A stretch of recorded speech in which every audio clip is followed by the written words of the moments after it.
Baik, Assalamualaikum warahmatullahi wabarakatuh. Selamat siang dan selamat datang kembali Bapak Ibu seluruh peserta dan juga tamu-tamu kehormatan kami di siang hari ini dalam rangkaian hybrid event The 49th IAGI Annual Convention and Exhibition.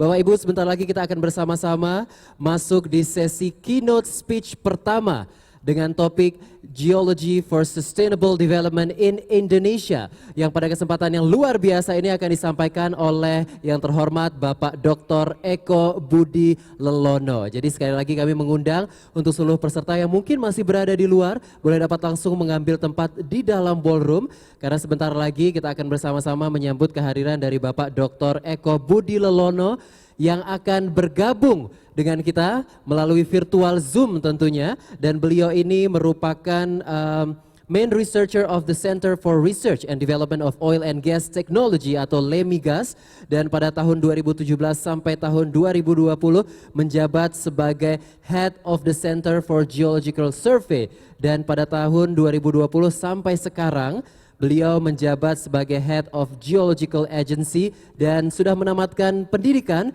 di bidang Geological Engineering di University of Gadjah Mada dan juga menamatkan pendidikan Philosophy of Geology di University of London. Sudah bergabung dengan kita? Sudah bergabung dengan kita melalui virtual tentunya Bapak Dr. Eko Budi Lelono. Selamat siang Bapak. Baik. Tes. Oke, bisa mendengar suara kami Bapak di sana? Mudah-mudahan suara kedengaran ya Pak. Bapak Ibu semuanya. Kedengaran Pak. Baik, baik, terima kasih.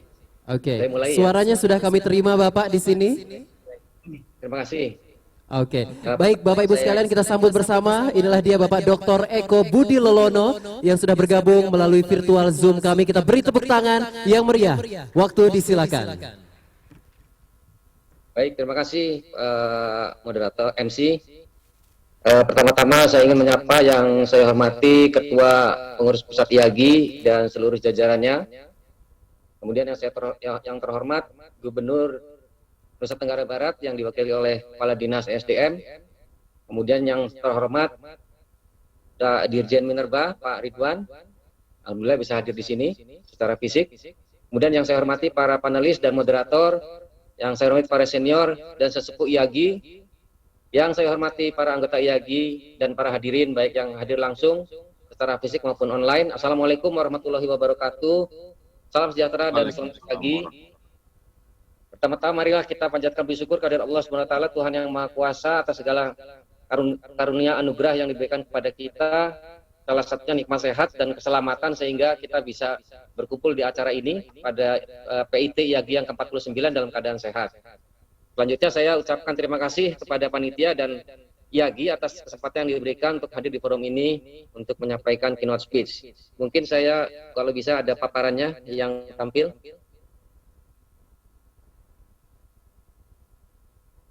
Baik, Bapak Ibu sekalian, terima kasih. Ini adalah judul dari keynote speech dari kami terkait dengan peran geologi dalam mendukung pembangunan berkelanjutan di Indonesia atau Sustainable Development. Nanti mungkin contoh-contoh yang diberikan akan lebih banyak sebetulnya peran dari Badan Geologi ya, bukan berarti mengesampingkan unit atau instansi lain yang juga melakukan kegiatan kegeologian. Lanjut. Sebagaimana kita sudah ketahui bersama bahwa negeri kita ini terbentuk akibat pertemuan tiga lempeng besar. Di sini ada lempeng Hindia Australia di selatan yang terus bergerak ke utara, kemudian lempeng Eurasia di utara yang relatif diam, dan lempeng Pasifik ke sebelah timur. Kondisi ini menjadikan Indonesia sebagai tempat yang sangat lengkap dari sisi kegeologiannya. Ini bagai suatu laboratorium alam yang sangat lengkap. Bagaikan mata uang koin, kondisi ini ya di satu sisi memberi pengaruh positif seperti melimpahnya sumber daya geologi. Kita lihat di sini ada 128 cekungan sedimen, 331 lokasi panas bumi, 15 busur jalur magmatik ya. Kemudian ada 421 cekungan air tanah dan juga berbagai potensi warisan geologi dan masih banyak yang lainnya. Tetapi di sisi lain, ini di satu sisi yang lain juga memberi pengaruh negatif seperti bencana geologi. Kita juga tahu kita punya 127 gunung api aktif, kemudian juga berbagai macam gempa bumi yang disebabkan oleh dinamika lempeng-lempeng yang ada di sekitar kita, kemudian tsunami, juga ada gerakan tanah dan sebagainya. Lanjut, slide berikutnya. Jadi slide ini memperlihatkan beberapa badan geologi di dunia yang dalam beberapa hal mungkin sudah lebih maju daripada kita, sehingga kita dapat belajar dari kemajuan yang mereka capai untuk memperbaiki kinerja yang ada di dalam negeri. Dan secara umum nih tugas badan geologi, kalau kami summary ini ada yang pertama ini memberi pelayanan informasi geologi, kemudian memberikan informasi sumber daya geologi, dan pengelolaan lingkungan dan mitigasi bencana geologi. Lanjut.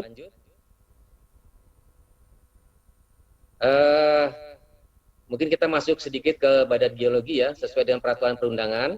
Ini badan geologi merupakan badan pemerintah yang mempunyai tugas dan fungsi di bidang kegeologian. Tugas dan fungsi ini dilaksanakan oleh 4 pusat yang ada di dalamnya, yang ada di bawah badan geologi ini. Yang pertama Pusat Survei Geologi, ini melaksanakan survei dan eksplorasi umum untuk penyiapan wilayah kerja migas, termasuk di sini akuisisi seismik 2D, kemudian ada kajian warisan geologi, kemudian ada pemetaan geologi Indonesia, kemudian yang kedua ini ada Pusat Sumber Daya Mineral, Batubara dan Panas Bumi yang melaksanakan survei dan eksplorasi umum untuk penyiapan WUP mineral, batubara dan WK panas bumi. Dan juga teman-teman ini menyusun neraca sumber daya mineral, batubara dan panas bumi secara tahunan. Kemudian yang ketiga ada Pusat Air Tanah dan Geologi Tata Lingkungan, melaksanakan survei geologi lingkungan untuk tata ruang, pengelolaan air tanah. Di sini ada pemantauan cekungan air tanah dan muka tanah. Kemudian yang keempat ada Pusat Vulkanologi dan Mitigasi Bencana Geologi yang melaksanakan survei pemetaan kawasan rawan bencana geologi, ini seperti gunung api, gempa bumi, tsunami, dan gerakan tanah. Peringatan dini aktivitas gunung api dan gerakan tanah, rekomendasi teknis mitigasi bencana geologi. Di samping itu juga kami punya museum ya, museum geologi yang menampilkan koleksi-koleksi peninggalan geologi yang langka. Slide berikutnya. Baik Bapak Ibu yang berbahagia, stakeholder atau pemangku kepentingan yang menerima manfaat hasil kerja badan geologi ini ada internal dan eksternal ya. Yang internal ini ada Kementerian SDM sendiri, di dalamnya termasuk Direktorat Jenderal Migas, Direktorat Jenderal Mineral Batubara, Badan Litbang, Pusdatin, dan SKK Migas. Dan untuk yang eksternal ini berasal dari kementerian lembaga terkait, dari industri dan dunia usaha, masyarakat umum, pemerintah daerah, dan lain sebagainya. Berikutnya, slide berikutnya. Nah ini peran dalam tujuan pembangunan berkelanjutan atau Sustainable Development Goals atau SDGs ya, yang dilaunching oleh PBB itu ada sekitar 17 goals yang tidak dicapai. Dari sisi kegeologiannya itu setidaknya ada 8 aspek ilmu geologi atau keumuman yang mendukung program-program SDGs dimaksud. Ini antara lain ya, aspek geologi ini agrogeology, climate change, energy, engineering geology, geohazard, geoheritage and geotourism, hydrogeology and contaminant geology, serta minerals and rock materials.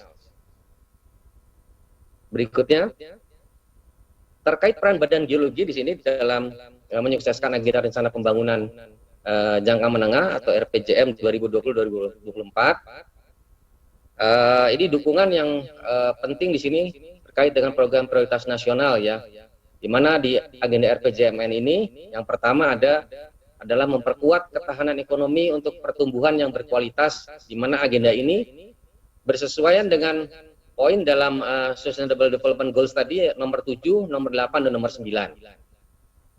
Kemudian yang kedua ini membangun lingkungan hidup, meningkatkan ketahanan bencana dan perubahan iklim. Ini prioritas nasional yang kedua ini, yang juga ini inline dengan elemen nomor 9, 11, 13, dan 15 dari SDGs atau Sustainable Development Goals yang tadi sudah saya sebutkan di awal. Kemudian yang ketiga, mendukung infrastruktur untuk mendukung pengembangan ekonomi dan pelayanan dasar, yang ini juga sejalan dengan program SDGs nomor 6, 9, dan 11. Jadi kami menyusun program di sini berkesesuaian dengan program nasional yang terkait dengan agenda rencana pemerintah jangka menengah, rencana pembangunan jangka menengah 2020-2024 ini yang sudah mempunyai program-program prioritasnya sendiri. Lanjut. Nah ini kita masuk barangkali salah satu poin di Sustainable Development nomor 7 ya, ini terkait dengan kegiatan survei hulu migas yang dilaksanakan oleh Pusat Survei Geologi sejak tahun 2010. Seperti diketahui bersama bahwa masih banyak cekungan sedimen yang belum dieksplorasi, yang sebagian besar terletak di Indonesia bagian timur. Ini daerahnya frontier dan laut dalam umumnya. Sementara eksplorasi migas banyak dilakukan di Indonesia bagian barat. Oleh karena itu, dalam rangka melengkapi data-data geologi, geofisika, dan geokimia, pada cekungan-cekungan yang berada di bagian timur ini, Badan Geologi juga banyak melakukan kegiatan survei hulu migas di bagian timur tersebut ya. Ini meliputi survei-survei sel gas, survei seismik, survei pasif seismik tomografi, survei rembesan mikro, survei cekungan, dan survei vibroseismik. Banyaknya survei di Indonesia bagian barat, di bagian timur ini ya, mendukung kebijakan go to east. Selain itu, besarnya peluang potensi gas di kawasan timur sejalan dengan arah kebijakan energi bersih kita ke depannya. Mungkin bisa dilanjut. Nah, sebagai bentuk dukungan terhadap pengembangan energi baru terbarukan, di Badan Geologi juga, mungkin juga tempat-tempat unit lain ya yang melaksanakan kegiatan kegeologian juga, ini perlu melakukan survei potensi panas bumi di seluruh Indonesia.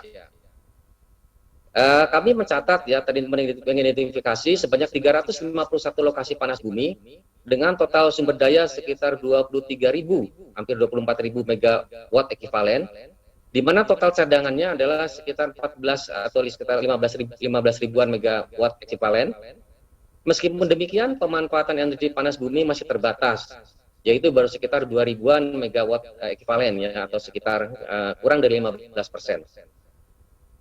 Sesuai dengan SNI 135012/1998, nah ini rangkaian kegiatan survei panas bumi ini yang kami lakukan, ini diawali dengan survei pendahuluan untuk mengetahui geologi dan geokimia, kemudian dilanjutkan dengan survei geofisika, yaitu di sini ada magnetotelurik untuk mengetahui karakteristik sistem panas bumi. Kemudian ini ditindaklanjut, setelah survei pendahuluan ini dilanjutkan dengan survei rinci yang ditindaklanjut dengan pemboran landasan suhu untuk membuktikan keberadaan panas bumi yang dapat dimanfaatkan. Lanjut. Bapak Ibu yang terhormat, peran Badan Geologi juga yang lainnya terkait dengan penyediaan air bersih di daerah rawan air melalui pemboran air tanah dalam. Jadi ini salah satu program kami yang memang dibuat untuk langsung dapat dirasakan oleh masyarakat. Ya, sudah lebih dari 2.000 sumur bor yang dibangun ya untuk membantu program masyarakat untuk mengakses air bersih, khususnya di daerah-daerah yang memang sulit air ya, yang rawan air. Di tahun 2020 ini ditargetkan 1.000 sumur bor sebetulnya, tapi kemudian direvisi mengingat ada situasi pandemi yang berkembang saat ini. Jadi ini salah satu hal juga yang mendukung program SDGs nomor 6 ya. Lanjut. Nah, terkait air tanah ini juga perlu kita melakukan konservasi air tanah ya, berdasarkan cekungan air tanah. Ini konsep dari kami, ini usulan untuk konservasi ini adalah berbasis pada cekungan air tanah. Dan beberapa kegiatan yang sudah dan sedang serta akan dilaksanakan itu antara lain updating peta zona konservasi air tanah. Ini sangat penting untuk kita mengetahui di mana imbuhan dan pelepasan air, di mana ini nanti sangat penting untuk pemerintah daerah untuk menyusun tata ruangnya di mana industri harus diletakkan. Kemudian penentuan kawasan imbuhan mata air, penyusunan peta kerusakan daerah imbuhan cekungan air tanah, dan neraca air tanah cekungan prioritas, serta pemantauan kualitas, kuantitas, dan land subsiden cekungan air tanah Jakarta dan cekungan air tanah Serang Tangerang. Baik, lanjut. Nah, Badan Geologi juga ya berusaha keras untuk mengurangi resiko bencana geologi melalui pengawasan, monitoring area penyebab bencana seperti gunung api dan gerakan tanah. Ini sebagai upaya peringatan dini, kami menyusun peta perkiraan potensi kawasan rawan bencana atau KRB, kami memanfaatkan kemajuan teknologi untuk memudahkan pengawasan dan analisis hasil analisisnya yang lebih akurat. Teknologi informasi yang sudah sedemikian maju memudahkan para pengamat untuk menyebarluaskan informasi terkini terkait dengan salah satunya nih aktivitas gunung api ya, yang beberapa gunung api ini saat ini sedang aktif, sangat aktif. Lanjut. Masih di kira-kira SDGs yang nomor 11 ya, terkait dengan pengelolaan lingkungan dan penataan ruang berbasis geologi. Ini kami di sini melakukan pengelolaan lingkungan dan penataan ruang ya, di mana tahun lalu misalnya Badan Geologi ini mempublikasikan Atlas Sebaran Tanah Lunak Indonesia dalam rangka memetakan potensi land subsidence dan likuifaksi. Penyelidikan geologi terpadu di daerah Pantura ini juga dimaksudkan untuk memastikan penyebab turunnya muka air tanah secara terus-menerus setiap tahun yang menyebabkan banyak pemukiman terendam air pasang laut. Peran geologi menjawab tantangan ini dengan menemukan penyebab bencana itu terjadi. Jadi mungkin selama ini dicurigai pengambilan air tanah berlebihan yang menyebabkan turunnya muka tanah di pantai utara Jawa ya, tapi ternyata penelitian kami membuktikan bukan itu salah satu penyebab utamanya. Nah, ini sangat menarik, di mana geologi sangat berperan di sini untuk bisa menjawab tantangan kebencanaan seperti ini. Lanjut. Data kebencanaan geologi hasil survei ditampilkan dalam bentuk kawasan rawan bencana geologi rinci yang sangat berperan sebagai basis dalam penataan ruang. Selanjutnya, beragam metode atau pendekatan diaplikasikan untuk mengakuisisi data geologi untuk mengidentifikasi kawasan rawan bencana geologi secara rinci.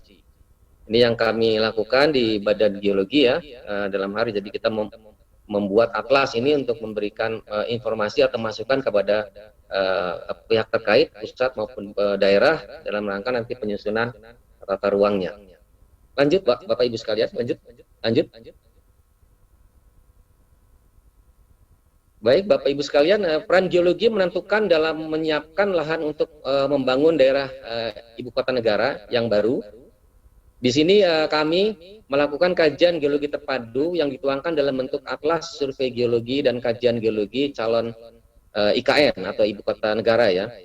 Jadi Badan Geologi melaksanakan survei, kajian, evaluasi, dan analisis data geologi existing, serta pemetaan geologi tematik untuk memutakhirkan informasi geologi daerah IKN, khususnya calon wilayah inti.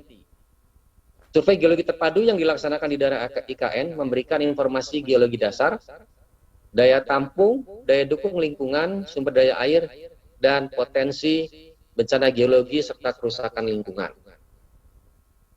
Lanjut. Kemajuan teknologi yang sangat pesat memunculkan kebutuhan akan material untuk mendukung pemanfaatan teknologi tersebut. Ini sejalan dengan SDGs yang nomor 9, bahwa teknologi tinggi dan teknologi nano membutuhkan material berasal dari mineral yang keberadaannya sangat terbatas, yang kita kenal sebagai logam tanah jarang atau rare element ya. Ini REE, di mana di sini Badan Geologi melakukan survei atau eksplorasi dalam rangka mengidentifikasi keberadaan dan potensi logam jarang di negara kita ini. Lanjut.